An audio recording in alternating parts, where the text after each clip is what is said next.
Hello. You're listening to the Career Changemaker podcast.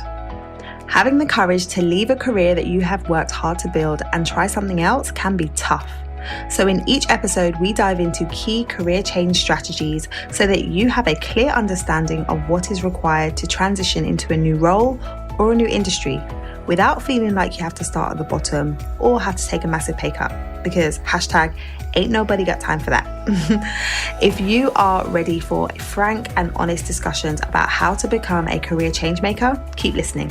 I'm your host, lawyer turned career strategist and executive coach, Janine Esbrand.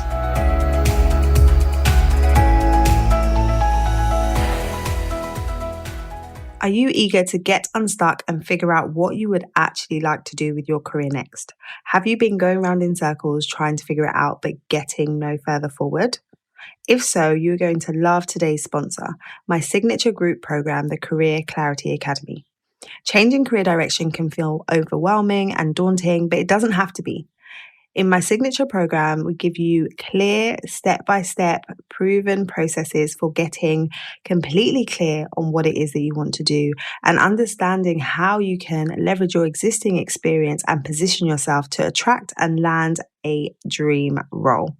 To find out more, head over to lightboxcoaching.com/academy. Hello. How are you doing today? I wanted to jump to talk to you about intention versus action. So I wanted to jump on this topic because it comes up a lot, like in conversations that I have with people around changing their careers. And when I speak to people, everybody has the intention, right? And oftentimes they've had the intention for a while. So when I say a while, I mean years, not months, where they've been saying, I've been feeling this way for years. I've been feeling like what I'm doing right now is not what I really want to do. So perhaps the organization is fantastic and the team that I work with is brilliant. It's a great environment that I'm in, but there's just something about the role that just isn't fitting anymore. There's just something about what I'm having to show up and do on a day-to-day basis that makes me feel like I'm not in the right place. There's a misalignment between the work that I'm doing and what I feel like I want to be doing each and every day. And so when I'm speaking to people, they're saying like, I want to make a career change. I've been wanting to make a career change for a very long time, but I just haven't done it yet. So what I wanted to really touch on now was, what is the difference between the intention and the action? Like, where is the missing link? Because lots of people have the intention, but not everybody takes action. And I'm 100% an action taker. So I'm the type of person who, if I decide that I want to do something, I'm all about making it happen. So I'll be like, right, this is what I want to do. Figure out the plan. What's the timeline? When are we starting? And if I'm in a meeting situation and we've got a group of people that are working towards a particular goal, I'm always the one who's like, okay, so what are we going to do then? When are we taking action? What's the next step? And so I'm very much like that when it comes to working with clients and talking to potential clients. I'm like, okay, so that's what you say you want. So let's start putting the action plan in place. Because that's the way my brain works. It's like, if that's the goal, then we need to work out how we get there. But I recognize that isn't how everybody approaches things, right? Some people take a little bit more time. They're really considered in their approach. They want to really think about it and consider all the different angles before they then take action. But what I've realized is sometimes the action piece doesn't come for people. So even if they're not someone like me who's straight okay, I need to have a plan in place right now. I know where I want to get to, so let me get there. Even if there's someone who needs to take more time, there's still the circumstances where people need to take more time, but then they just keep taking more time. And then a year goes past and 2 years goes past and a long time goes past, and they're still in the same position where they're saying, same old. Like, I reached out to someone the other day and their response was, I was like, how are things going? And they said, same old, which means that they haven't moved forward from where they were when we spoke months ago, because they're just there, right? So what I wanted to talk about is what is the reason for that? Because many times when you ask people, it's, why is it that you haven't taken action towards the goal that you said you want, right? You said that you want to do this. Why is it you've not taken action? There's various reasons that people will give. So it will be things like, I'm just too busy. Work's been crazy. I've been in the middle of lockdown and I'm having to homeschool and do all these different things. So it's super busy. Totally understandable. It is a busy time. Or it might be that I don't know where to start. Like, it just feels so overwhelming. I have no idea where I would start. I don't know what to do. And I'd be interested to know, like, if you are someone who's been in this situation, type in the comments, what would be a reason for you where you're saying, okay, I can't move forward right now? Different reasons will come up for people. Another thing that I've heard is, like, I've tried to kind of put myself out there, but I've had a negative experience. Like, maybe I spoke to a recruiter who wasn't very encouraging. Maybe I've spoken to family members or friends who have kind of encouraged me to stay where I am because I'm in a good position. And so why would I rock the boat? There's all of these reasons that come up, and those are reasons. And for many people, those are valid reasons. They're reasons that they give, and they're reasons that they hold on to for why they don't move forward. But my question is that all? So, like, is that the whole reason? Because many times the first reason that we give is a reason, but there's often a reason behind the reason. So, like, when you dig a bit deeper and when you sit with it and you really ask yourself, like, is that really the reason why I'm held back? It comes down to fear. Like, the fear that holds people back comes in many different forms, but oftentimes you don't always see it as that. So when you look at your circumstances, it does look like, yeah, I am actually too busy. There's a lot going on, or like, this just isn't the right timing, or I really don't know what it is that I'm supposed to be doing. But the question is, what do you do to move yourself from where you are saying, oh, I can't do it, to how do I make it happen? And when you ask yourself that, it's like, well, what's really holding me back? Often it is the fear. It's either the fear of failing. It's the fear of making the wrong decision. Like, it's the fear of saying, okay, I'm going to move out of what it is that I've been doing, and I'm going to decide to move into something else. But what if that isn't the right thing either? I don't want to then leave the job that I'm secure in to move into a new job and not even be fully sure that that is the right place for me to be. So there's the fear of not making the right decision. There's the fear of rejection. So, like, I don't want to put myself out there. I don't want to have to start applying for roles, and I don't want to start getting rejections left, right, and center, because that's not going to make me feel good. So instead of me doing that, I'm just going to stay where I am, where it's safe and where it's comfortable, even though it's not comfortable in some respects, because I know I don't want to be here, and I know that I'm frustrated, and I know that I feel like I'm just showing up day after day, just Groundhog Day, just doing the same thing but not feeling happy.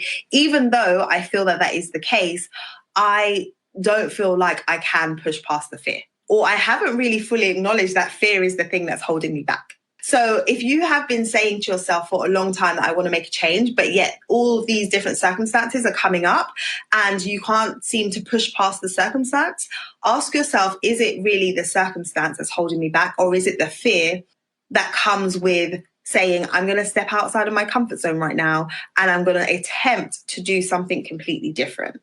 Or I'm going to walk away from all that I know to be normal and I'm going to attempt to do something different. Because if it's the fear that's holding you back, then it makes sense why you'll be in the same position for months upon months and then years upon years. So I just want to challenge you to really think about things in a different way, because if we can't push past the fear, then really all we have is an intention. We have an intention to make a change, but then it doesn't actually ever happen. And then if it doesn't actually ever happen, what does that mean for you? What does that mean for you? Are you happy to just continue feeling the same way that you feel now and the same way that you've been feeling for months in the next years to come? If you're feeling frustrated every day, or if you're feeling unfulfilled, or if you're feeling like that there's more that you can give, there's more impacts that you can be making in the world, if that's how you're feeling now, is that going to change down the road? So if you continue to push it off and say, like, I can't make it happen right now, is the way that you're feeling right now going to change? Is my question.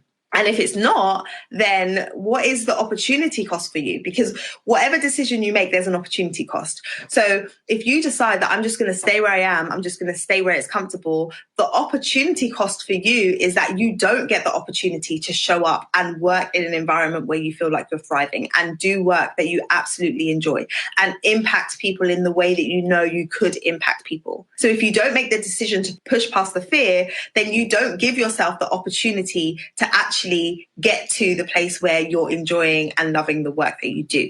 And then the other thing that comes up for people as well is like, I can't afford to take a pay cut, for example. So if I've been working in this role for a while, I'm the main breadwinner in my family, I'm at a certain level in terms of my salary. And so I can't afford to take a pay cut. But the question is, does making a career change definitely have to equate to taking a pay cut? Not necessarily. Not necessarily. So instead of just saying, oh, I can't do it because I can't take a pay cut, the question is, how could I make the move without taking a pay cut?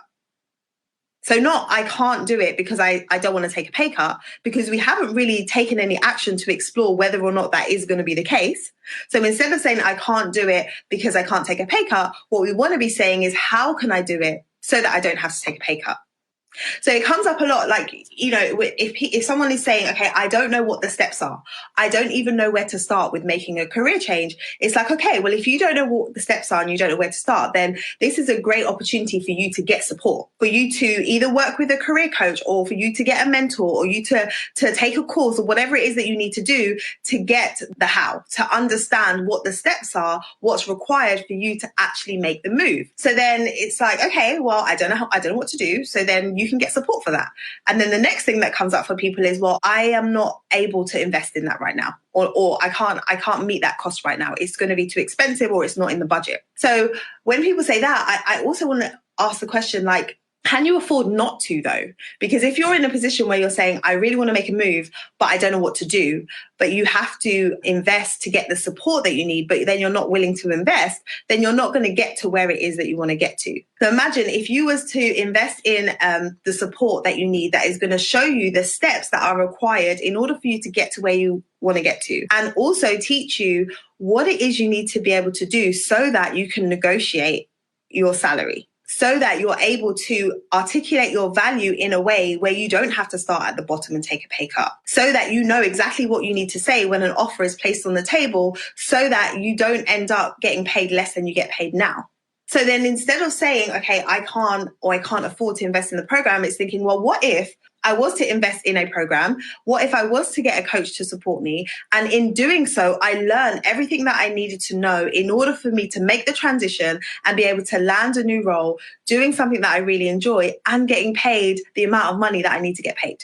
So it all comes down to a shift in mindset. So if we're just jumping into things and saying, okay, I have this intention, but I can't take the action for this reason, this reason, this reason, I want to encourage you to really look at, what is the reason that I'm saying I can't take the action? What is the reason for not taking the action? And how could I look at that differently? I say to my clients all the time, whenever you want to approach something and say, I can't do something, I encourage you to replace that I can't do it with, how could I do it?